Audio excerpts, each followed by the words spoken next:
"You old hag with no money, you're in the way. We'll take all the inheritance. Get out now." Right after Dad's funeral, my brother's wife kicked Mom out. I couldn't believe what my sister-in-law had said. This was just too cruel.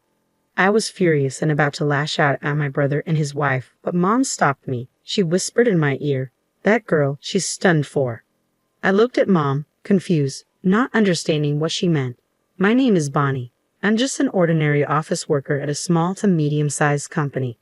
My family's home is a famous upscale restaurant in our hometown. When people find out, they're always surprised. They can't imagine someone as plain and unnoticeable as me being associated with fine dining.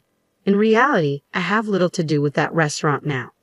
My brother, Riley, followed in Dad's footsteps as a chef, and his wife, Alida, helped run the place. It's clear they will take over the restaurant, and there's no role for me. Dad was a chef and entrepreneur who made the restaurant famous in just one generation. In a word, he was a go-getter. He was tough at work, so I think it was hard on Mom, my brother, and his wife who worked with him. But away from work, Dad was a loving family man who made people laugh with his jokes. I loved Dad for that. Then one day, I got a call from Mom at work. "Your father has collapsed. Come to the hospital right away." I could tell from Mom's voice that Dad's situation was serious. I rushed to the hospital. When I arrived, Mom and the doctor were talking, looking very serious. "Mom, is Dad okay?" I asked after the doctor left, not knowing what was going on. Mom was looking worriedly at Dad, lying in bed and stroking his hand. His hands were thick and hard like a craftsman's. I love Dad's hands. "He's not in immediate danger, but it seems there will be after effects," Mom murmured, still looking at Dad. The doctor had told her that Dad would probably be paralyzed on his right side. Not being able to move his right hand would be the hardest thing for Dad. Mom and I sighed, unable to talk any further. "Is my father-in-law okay?" My sister-in-law's voice echoed in the quiet hospital room. She had rushed over after hearing from Mom. I thought she was worried, but as soon as she heard about Dad's condition and the after effects, her expression changed, and she began to smirk. "Well, he can't cook anymore, so the restaurant is ours now," she said callously. I couldn't believe what I was hearing. The sister-in-law I knew was quiet, never going against Mom, Dad, or my brother, always smiling, always considerate. But the person in front of me now was like a stranger. I couldn't keep up with her sudden change. "That's her true nature. She's been hiding it. I notice. But she's really wicked," Mom said, sighing. I was worried about Dad's condition, but my sister-in-law's behavior was so shocking that I left the hospital that day in confusion. 2 weeks later, Dad was discharged and returned home. Dad's body was now so frail that he couldn't even manage to go to the bathroom or eat on his own. Proud as he was, Dad would sometimes throw tantrums and throw things. Worried about Dad and Mom, who was taking care of him, I went back to my parents' house to help with caregiving whenever I had time. "You're coming back too often. It's annoying." My sister-in-law would make snide remarks every time she saw me, but that wasn't something I could worry about. Mom looked more worn out every time I saw her. She was taking care of Dad's toileting, meals, and baths all by herself, all day long, probably without any time to rest. Though they sometimes hired a helper, Mom's burden was still significant. My brother and sister-in-law, who lived with them, not only refused to help with Dad's care, but also didn't even prepare Mom's meals. "Mom, you must be having a hard time alone. Should I quit my job and come back here, not just to help occasionally, but to take care of Dad together?" Since my brother and his wife were clearly unreliable, I had no choice but to help Mom. I seriously considered joining in Dad's caregiving, but even when I suggested it, Mom shook her head. "There's a helper, and I'm fine on my own. You don't have to worry about me," Mom answered with a smile, perhaps not wanting to worry me, but she looked like she was pushing herself too hard. I was driven by anxiety that Mom might collapse too. Then the situation took a turn for the worse. Dad, who had become quite disheartened, began to show symptoms of dementia. "Who are you?" Being told that by my own father was quite painful. He used to act so high and mighty, and now he doesn't even recognize his own daughter. How pathetic. My sister-in-law, who happened to peek into the room, sneered at me. Forgotten by Dad or not, her attitude on top of the shock I was already feeling hurt me even more. "Father-in-law smells a bit. If you want to stay in this house, you better behave." My sister-in-law, her face twisted, pinched her nose and looked at Dad with contempt. Mom completely ignored her. She was probably holding back from reacting to the provocation. My sister-in-law clicked her tongue and left the room. "Dad, it's okay. Mom spoke to Dad in a gentle voice, like soothing a child. Thinking about how my parents were being treated so roughly by my brother and his wife, I felt like crying.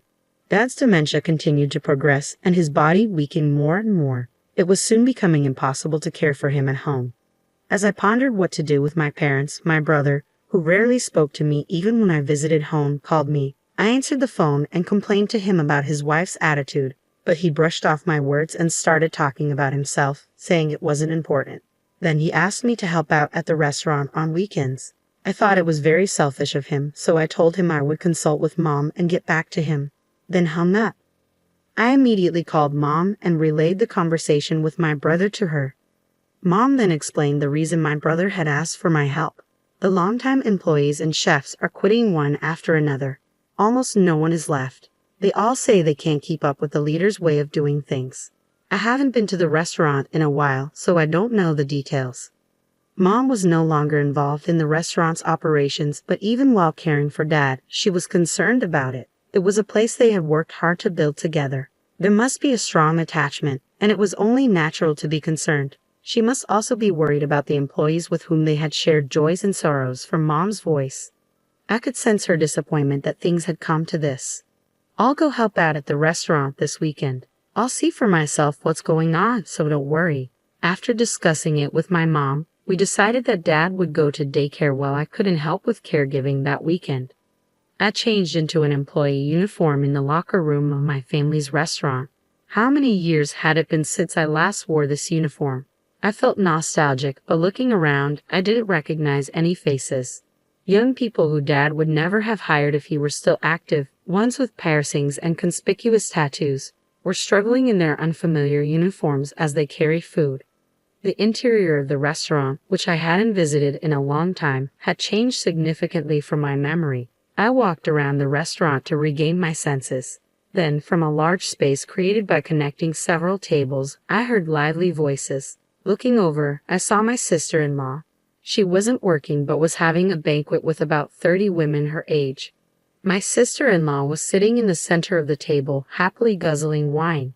Ladies of my class, all our dishes are high-end and delicious. Today's my treat, so enjoy yourselves to the fullest. Truffles, foie gras, eat as much as you want. My sister-in-law, who seemed quite drunk, used an empty wine bottle as a microphone and said something outrageous. Tears erupted from those present. Elena, are you serious? Doing that will cause a huge deficit for the restaurant. I hurried over to my sister-in-law to stop her. She suddenly changed her cheerful face and glared at me. Shut up. A sister-in-law who can't even get married should keep quiet. This is my restaurant, so I can do whatever I want, she said, making a dismissive gesture to shoo me away. This is my parents' restaurant. I swallowed those words and left the table. The situation in the restaurant was dire. The kitchen was overwhelmed by the unreserved, all-you-can-eat orders from the group led by my sister-in-law, and they couldn't handle the orders from other customers. Regular customers from Dad's time were so angry that they left, saying, "How long are you going to make us wait?" I had never seen these customers angry before. Realizing how bad it was, I asked the chefs to put my sister-in-law's table on hold and suggested prioritizing the other customers, but they said they couldn't. My sister-in-law had told them to prioritize her table. If they didn't listen, they would be scolded later, the chef said, looking down. My brother was engrossed in a horse racing broadcast, seemingly oblivious to the chaos. He probably became a chef just by going along with the atmosphere around him.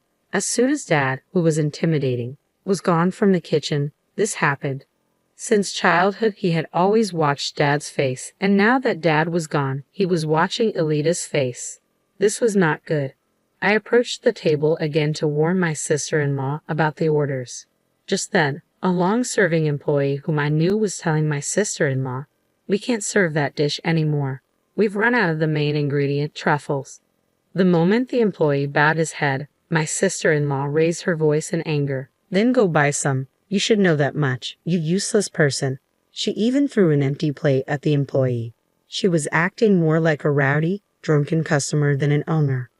I understood why the long-serving employees had been quitting one after another. I'm thinking of changing the name of this restaurant. The current name is old-fashioned and cliché. I want something more stylish and cool. My sister-in-law turned to her friends, laughing and making such remarks. The restaurant was finished. Dad's once renowned establishment was nowhere to be seen. After finishing my help, I headed to the locker room, wondering how to tell Mom about this situation. She would surely be sad to know about this. Thinking so, my steps felt heavy as I headed home. The next day, when I visited my parents' house, I honestly told Mom about the situation at the restaurant. Mom sighed sadly. I thought it might be like that. My son has been under Elita's thumb since Dad fell ill, and the restaurant can't survive without your father. Tears welled in Mom's eyes, and her lips trembled. Seeing Mom like that, I couldn't hold back my tears either. I'm sorry. If I had been stronger, I could have protected Dad and Mom's restaurant. Mom patted my shoulder, saying it was okay. Let's give up on the restaurant. Mom persuaded me to do the same. After that, I continued to refuse my brother's requests to help at the restaurant. No matter how many times I refused, he kept calling, and his complaints about my sister-in-law began to mix into the conversation. She was still inviting acquaintances and treating them, and the restaurant was facing a huge deficit. They were even struggling to pay for supplies. Furthermore, despite having no money, my sister-in-law insisted on renovating the restaurant into a stylish cafe bar. That has nothing to do with me. I would hang up the phone in the middle of the conversation every time. They could do whatever they wanted with the restaurant. All I wished for was Dad and Mom to live a peaceful life. A few months later, Dad suddenly passed away from pneumonia. Many people came to the funeral of Dad, known for his kindness and inability to refuse requests. Mom greeted the condolence visitors with composure. You must be tired, mother-in-law. Please rest in the back. I'll take care of the guests. My sister-in-law asserted herself at times like this. She probably didn't like Mom taking charge of the funeral, wanting to show she was the face of the family. No, I'm in charge of the funeral, so I will properly greet everyone. Mom sternly rebuked her. Whether overwhelmed by Mom's forcefulness or not, my sister-in-law left the scene with a bitter face. Under Mom's direction, Dad's funeral proceeded smoothly. Chefs who had trained under Dad, familiar regular customers, and many people I knew came and encouraged Mom and me. They didn't even make eye contact with my brother and his wife. They all knew what my brother and his wife had been doing since Dad fell ill. Throughout the funeral, my brother and his wife looked uncomfortable. I wish they would just keep quiet, I thought as I looked at them. When all of your father-in-law's inheritance goes to us, you too should renounce your share. My sister-in-law approached us after the cremation as Mom held Dad's ashes, getting ready to leave. The shop, the house, the money, we'll take all the inheritance. It's only natural since we've been listening to that arrogant old man for so long. Her words were truly appalling. How much more could this woman belittle others after having relied on them for so long? You penniless old woman, you're in the wrong. You should leave the house right away. We're strangers now, so don't contact us. My sister-in-law bared her teeth at Mom too. I was so angry I felt like I was losing my mind. I almost grabbed my sister-in-law, but Mom held my arm and shook her head. It's okay, it's over now, Mom said, looking at me. My sister-in-law laughed and walked away. I felt like running after her and kicking her, but Mom was still holding my hand. When Mom couldn't see Elita anymore, she let go of my hand. Then she looked at my face and smiled. That girl, she's finished. I was puzzled by her words. Mom said nothing more and began to get ready to leave again. You'll understand in time, Mom said, holding Dad's ashes with her usual gentle smile. After that, Mom, who had been driven out of her home, has been living in my condominium. Surprisingly, Mom had saved a considerable amount of money in her name. It seems Dad had been paying Mom a substantial salary, and with that saved money as capital, Mom had been increasing her assets through investments like stocks. This place is too cramped.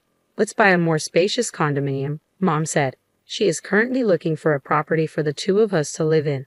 3 months later, a call came from my sister-in-law. Why didn't you tell me about father-in-law's debt? A scary debt collector is sitting in the shop. What are you going to do about it? She screamed as soon as I picked up the phone. Her voice was so loud that Mom, who was next to me, could hear everything. Hearing my sister-in-law's screams, Mom gave a mischievous smile and took the phone from me. Oh, Elita, it's been a while. Your father-in-law was too kind-hearted and became a guarantor for other people's debts. Before we knew it, the debt had grown to a huge amount. I've been repaying it until now. But it's your turn from now on. After all, you're taking all the inheritance, aren't you? Mom spoke with a chuckle. Even though she was laughing, her eyes were cold. Mom must have been harboring quite a bit of anger herself. Mother-in-law, I apologize for everything. Let's live together again and run the shop, please. My sister-in-law changed her attitude and begged. I couldn't believe she could say such a thing. I never want to deal with you two again. Mom's voice was colder than I had ever heard. She ignored my sister-in-law's screams and hung up the phone. Block her calls, please, Mom smiled as she handed the phone back to me. We had already purchased a new condominium and started our new life there. Of course, my brother and his wife don't know the location, so we'll probably never see them again. Later, through local acquaintances, I learned that my family's restaurant had closed. My brother and his wife had lost the shop and the house to debt and were left penniless. They still have remaining debts, so they are now working from morning to night at a chain restaurant in the old apartment where they live. The voices of the couple berating each other can be heard echoing. Meanwhile, Mom and I finished observing Dad's third death anniversary and dined at a restaurant opened by Dad's top disciple. The food tasted just like what Dad used to make. That night, we talked about memories of Dad and enjoyed a feast of gourmet dishes to our heart's content.